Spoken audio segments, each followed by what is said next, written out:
Welcome back, everybody! Today we are going to watch Communism versus Socialism.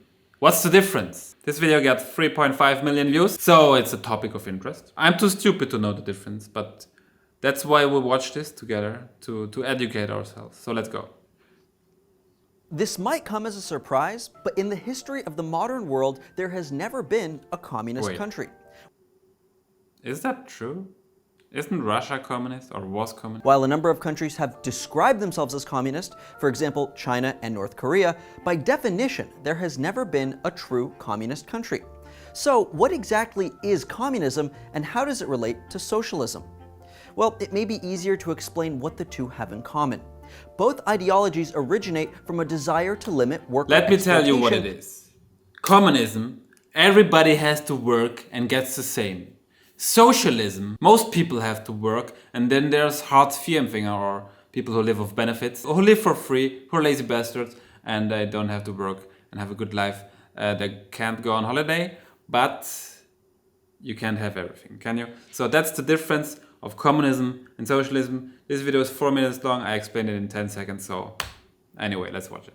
And lower or eliminate the influence of economic classes in society. There are dozens of variations on both communism and socialism based on the different ways these ideologies are implemented in different countries.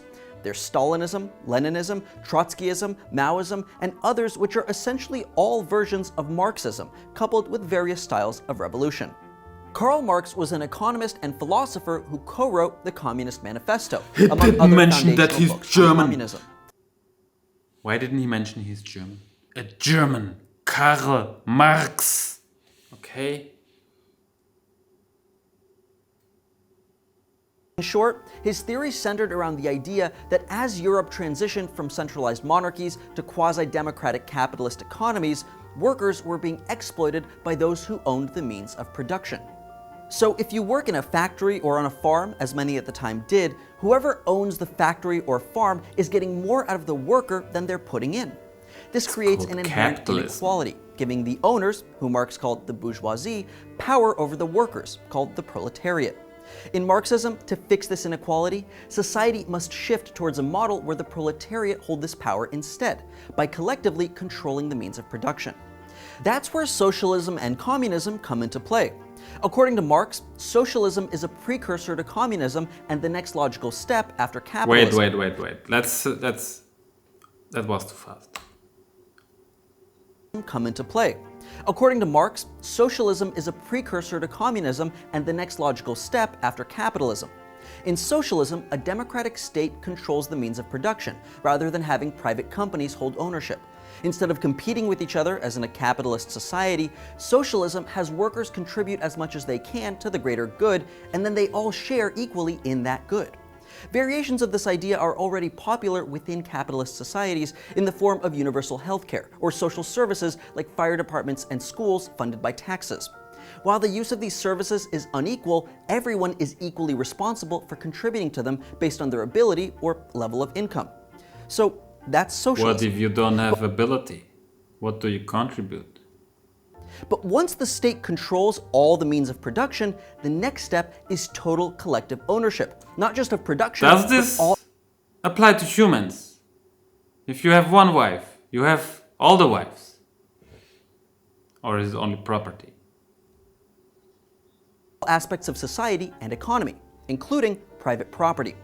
The intention of abolishing private property is a classless, moneyless, and stateless society, where everyone works towards the same collective goal of being healthy, happy, and free. Everybody does what they can to contribute and takes only what they need in return. As I said before, there are no true communist countries, and there never have been. Every so-called communist country is actually a socialist country, with the state controlling employment and economy to some degree. Even the widely referred to Communist Russia was actually called the Union of Soviet Socialist Republics. In short, socialism and communism are not altogether different. Rather, most schools of economics consider socialism to be a precursor to communism once the state has enough control over society and economy.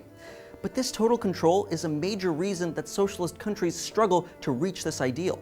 Corruption is rampant in countries like the former USSR, Venezuela, Vietnam, and North Korea. largely due to people in power abusing that power instead of using it to So help would it be easier to establish communism in a democratic country? That's what he said, right?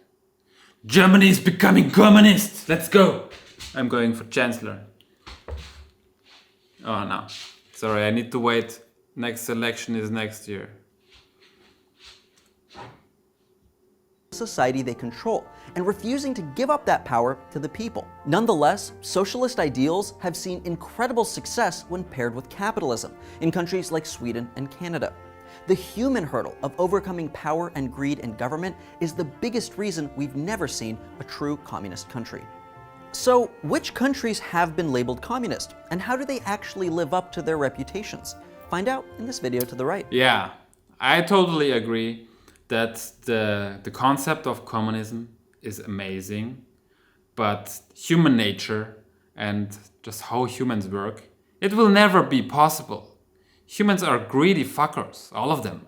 They want to have more, and more, and they can never have enough because you want to have more than your neighbor. It's the law of nature. It always has been. You know, natural selection has favored people or animals who are better than others in some things.